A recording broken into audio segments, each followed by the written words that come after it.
제 아기가 숨을 쉬지 않아요. 남편이 아기를 떨어뜨렸어요. 2022년 1월 30일, 그 북적이는 주차장 한가운데에 움직이는 공포의 집이 서 있었다. 9개월 된 아기가 목욕 중에 미끄러져 숨을 쉬지 않는다는 910일 신고가 들어왔습니다. 단순하고 비극적이며 믿을 만한 이야기처럼 들렸죠. 하지만 이 모든 것은 새빨간 거짓말이었습니다. 최초 대응자들이 낡은 캠핑카로 달려갔을 때 그들이 본 것은 단순한 사고 현장이 아니었습니다. 말로 설명하기조차 힘든 끔찍한 장면이었죠. 아기 코디 파머는 온몸이 멍투성이었습니다. 심지어 아기의 작은 다리에는 조잡하게 만든 깁스가 채워져 있었습니다. 그리고 아기 아빠인 크리스토퍼 파머는 이미 무너지고 있는 거짓말을 늘어놓고 있었습니다. 구급대원과 경찰들은 긴급 의료 상황을 예상하고 그 유명한 비버 로고를 향해 달려갔지만 그들이 발견한 것은 살인 현장이었습니다. 버키스는 조지아의 밤하늘을 밝히는 거대한 빛의 섬과 같았습니다. 하지만 경찰과 구급대원들이 낡은 캠핑카에 다가서는 순간 그 평범함의 환상은 산산조각 났습니다. 그들을 맞이한 건 43세의 크리스토퍼 스캇 파머였습니다. 나중에 공개된 바디캠 영상을 보면 파머의 행동은 정말 이상합니다. 그는 광적인 에너지를 뿜어내면서도 마치 세상에서 가장 서툰 배우처럼 연기하고 있었죠. 그는 계속해서 같은 말만 반복했습니다. 사고였다고. 아기 코디가 꿈틀거리다가 미끄러운 손에서 떨어졌다고 말입니다. 하지만 캠핑카 내부는 전혀 다른 이야기를 하고 있었습니다. 최초 대응자들은 바닥에 쓰러져 있는 9개월 아기 코디를 발견했습니다. 맥박은 희미했지만 숨은 쉬지 않았습니다. 그리고 아기의 작은 몸은 끔찍한 상처들로 가득했습니다. 아기는 머리부터 발끝까지 멍으로 뒤덮여 있었습니다. 뺨은 부어올라 짙은 보라색이었고 입에는 피가 묻어 있었습니다. 이 상처들은 단순한 추락사고로 생긴 상처가 아니었습니다. 새로운 상처와 오래된 상처가 뒤섞여 있어 훨씬 더 끔찍한 일이 오랫동안 벌어졌다는 것을 바로 알 수 있었죠. 전직 경찰서장은 나중에 이렇게 말했습니다. 이건 명백한 학대의 흔적입니다. 9개월 아기가 기어다니다가 부딪히거나 어디서 떨어져서 생길 수 있는 상처가 아니었어요. 그리고 그들은 깁스를 발견했습니다. 코디의 다리에는 조잡하게 만든 수제 깁스가 채워져 있었습니다. 이건 병원에서 만든 게 아니었습니다. 그냥 대충 아무렇게나 만든 것이었죠. 이것만으로도 엄청난 위험 신호였습니다. 깁스가 필요할 정도로 아이가 다쳤는데 왜 병원에 데려가지 않았을까요? 왜 직접 깁스를 만들었을까요? 그리고 이게 방금 일어났다는 추락사고와 무슨 상관이 있는 걸까요? 구급대원들이 코디를 병원으로 옮기기 위해 사투를 벌이는 동안 경찰은 크리스토퍼 파머와 셸리 룩스에게 집중하기 시작했습니다. 파머는 점점 더 불안해 보였습니다. 그의 이야기는 기본적인 질문에도 계속 바뀌었고 앞뒤가 맞지 않았습니다. 걱정하는 아버지의 가면이 부서지고 있었고 경찰은 그 아래에 숨겨진 괴물을 보기 시작했습니다. 그들은 캠핑카를 범죄 현장으로 지정했습니다. 그곳에 있던 모든 경찰관들은 직감적으로 이것이 사고가 아니라는 것을 알았습니다. 수많은 상처, 기이한 수제 깁스, 그리고 파머의 이상한 행동까지 모든 것이 오랫동안 지속된 학대가 바로 이곳 버키스 주차장에서 폭발했다는 것을 가리키고 있었습니다. 코디가 간신히 생명을 유지한 채 헬리콥터로 이송되는 동안 그에게 정말 무슨 일이 있었는지에 대한 조사는 이제 막 시작되고 있었습니다. 의사들이 애틀랜타에서 코디의 생명을 위해 싸우는 동안 수사관들은 크리스토퍼 파머와 셸리 룩스의 정체를 파헤치기 시작했습니다. 그들은 캠핑카를 타고 전국을 떠돌아다니는 말 그대로 유목민 같은 삶을 살고 있었습니다. 이런 떠돌이 생활은 그들을 유령처럼 만들었고 누구의 눈에도 띄지 않게 만들었습니다. 이웃이나 의사처럼 주변에 감시가 없는 이런 환경은 학대가 어둠 속에서 조용히 자라나기에 완벽한 조건이었습니다. 겉보기에는 자유로운 영혼처럼 보였을지 모릅니다. 하지만 수사관들이 파헤치자 그 가족의 충격적인 실상이 드러났습니다. 이건 가족이 아니었습니다. 독재 국가였죠. 크리스토퍼 파머는 아버지가 아니라 폭군이었습니다. 그리고 셸리 룩스는 아이들과 함께 그의 포로였습니다. 이 끔찍한 캠핑카 안에서 일어난 일을 이해하려면 강압적 통제라는 개념을 알아야 합니다. 이건 학대자가 파트너를 완전히 지배하고 자유를 빼앗기 위해 사용하는 행동 패턴입니다. 항상 물리적인 폭력만 있는 건 아닙니다. 심리적인 공격이죠. 학대자들은 고립, 협박, 굴욕, 재정 통제 같은 방법으로 피해자를 완전히 자신에게 의존하게 만들고 두려움에 떨게 합니다. 말 그대로 자기 인생에서 인질이 되는 겁니다. 셸리 룩스에게는 이것이 현실이었습니다. 수사관들은 룩스에 대한 파머의 통제가 절대적이었다는 것을 알아냈습니다. 그는 그녀를 친구나 가족으로부터 완전히 고립시켰습니다. 학대를 눈치채고 그녀를 구해줄 수 있는 모든 사람으로부터 말이죠. 그는 돈을 전부 통제해서 그녀가 도망칠 수 있는 방법조차 없애버렸습니다. 그리고 그는 협박으로 자신의 규칙을 강요했습니다. 심지어 파머는 과거의 룩스에게 수갑을 채우고 총으로 위협하며 끊임없는 공포 분위기를 조성했다고 합니다. 이건 한 사람의 삶을 무너뜨리는 전형적인 학대자의 수법이었습니다. 이 통제는 아이들의 치료를 포함한 모든 것에 미쳤습니다. 코디의 다리에 있던 그 조잡한 깁스는 파머의 통제가 낳은 결과물이었습니다. 뼈가 부러져서 응급실에 가면 의사들이 질문을 하기 시작할 테니까요. 의사들은 사고가 아닌 학대로 인한 상처를 구별하도록 훈련받았고 코디의 멍을 보면 즉시 아동보호서비스에 신고했을 겁니다. 파머는 그 위험을 감수할 수 없었습니다. 그래서 아들을 병원에 데려가는 대신 자신의 비밀을 지키기 위해 직접 깁스를 채웠습니다. 자기 아이의 안전보다 자신의 비밀이 더 중요했던 거죠. 조사 과정에서 캠핑카 안에서 필로폰을 상습적으로 사용했다는 사실도 드러났습니다. 이 약물 남용은 파머의 편집증과 공격성을 더욱 부채질했을 겁니다. 그 움직이는 감옥에 갇힌 아이들에게 하루하루는 방치와 두려움, 그리고 아버지의 예측 불가능한 분노가 뒤섞인 칵테일과 같았습니다. 코디에게는 1살과 3살 된 두 형이 있었습니다. 이 어린 소년들은 그 모든 공포를 말없이 지켜봐야 했습니다. 그들의 세상은 캠핑카의 네 벽이 전부였고 유일한 법은 크리스토퍼 파머의 변덕스러운 기분이었습니다. 그날 밤 경찰이 아이들을 데리고 나왔을 때 그건 단순히 자동차 여행이 끝난 게 아니었습니다. 구조된 것이었습니다. 한 검사가 고문이라고 표현한 삶에서 구출된 겁니다. 비극은 9개월 된 코디에게 그 구조가 닷새나 늦었다는 것입니다. 2022년 2월 4일 코디는 결국 세상을 떠났습니다. 그리고 그의 아버지에 대한 혐의는 이제 살인이 되었습니다. 코디가 죽자 그의 작은 몸은 아버지를 고발하는 가장 강력한 증거가 되었습니다. 그리고 그 몸이 들려주는 이야기는 누구도 반박할 수 없었습니다. 공식적인 사인은 머리에 가해진 둔기 외상이지만 그건 끔찍한 이야기의 마지막 장일 뿐이었습니다. 코디를 치료했던 의사 중 한 명은 나중에 법정에서 코디의 학대 징후가 자신이 본 것 중 가장 명백한 사례 중 하나였다고 증언했습니다. 이건 의심의 여지가 없었습니다. 무방비 상태의 아기에 대한 체계적인 공격이었죠. 부검 결과는 충격 그 자체였습니다. 코디에게는 이미 아물고 있던 갈비뼈 골절이 여러 개 있었습니다. 상상해보세요. 자신의 고통을 말할 수도 없는 아기가 숨을 쉴 때마다 엄청난 고통을 느꼈을 겁니다. 이 골절들은 한 번 넘어져서 생긴 게 아니었습니다. 과거에 있었던 폭력의 증거였죠. 하지만 가장 결정적인 증거는 그의 다리에서 나왔습니다. 의료 전문가들은 수많은 골절을 발견했는데 그 중에서도 아동학대의 결정적 증거로 불리는 골절이 있었습니다.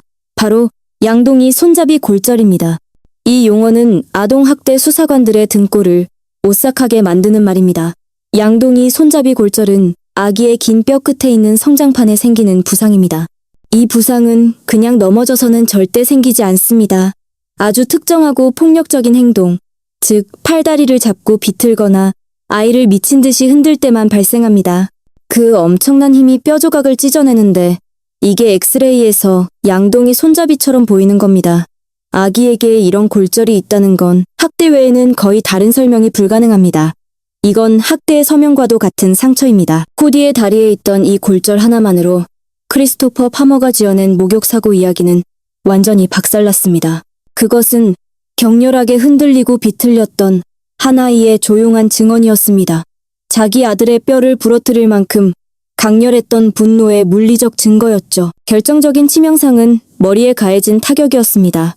검찰은 마지막 날 밤 파머가 아기가 울음을 그치지 않는다는 이유로 아기를 때렸다고 주장했습니다. 아기에게 울음은 유일한 의사소통 수단입니다. 수사관들은 코디가 아마 치료받지 못한 다른 상처들 때문에 고통스러워 울었을 것이라고 믿고 있습니다. 그리고 그 울음 때문에 마지막 치명적인 구타를 당한 겁니다. 아들을 보호해야 할 아버지가 아들의 고통 소리에 격분해서 사형 집행인이 된 것입니다. 이 의학적 증거는 검찰의 사건에서 절대 흔들리지 않는 핵심이 되었습니다. 파머는 목욕사고라는 거짓말을 계속할 수 있었지만 엑스레이와는 논쟁할 수 없었습니다. 그는 수많은 멍과 부러진 뼈, 그리고 말할 수 없는 폭력을 증언하는 골절들을 설명할 수 없었습니다. 코디의 몸이 진실을 보존하고 있었던 겁니다. 이 모든 끔찍한 의학적 증거로 무장한 수사관들은 크리스토퍼 파머를 다시는 누구도 해치지 못하게 만들기 위해 사건을 완벽하게 구성하는 데 집중했습니다. 이건 그의 모든 거짓말과 모순을 하나하나 기록하는 것을 의미했습니다. 그들은 파머를 신문했고 그는 계속해서 비극적인 목욕사고 시나리오를 고수하며 비탄에 잠긴 아버지인 척 연기했습니다. 하지만 형사들이 증거를 하나씩 들이밀자 그의 이야기는 무너지기 시작했습니다. 그들은 멍에 대해 물었습니다. 어떻게 한번 넘어져서 아기 온몸에 그렇게 깊은 멍이 들 수 있을까요? 파머는 새로운 거짓말을 만들어내야 했고 그의 이야기는 점점 더 믿기 힘들어졌습니다. 다음은 깁스였습니다. 그는 그걸 어떻게 설명했을까요? 만약 다리가 부러진 걸 알면서도 의사에게 숨겼다고 인정하면 그건 학대를 숨기기 위한 범죄적 방임 행위를 스스로 인정하는 꼴이었습니다. 파머가 스스로 구석에 몰리는 동안 수사관들은 셸리 룩스와도 이야기하고 있었습니다.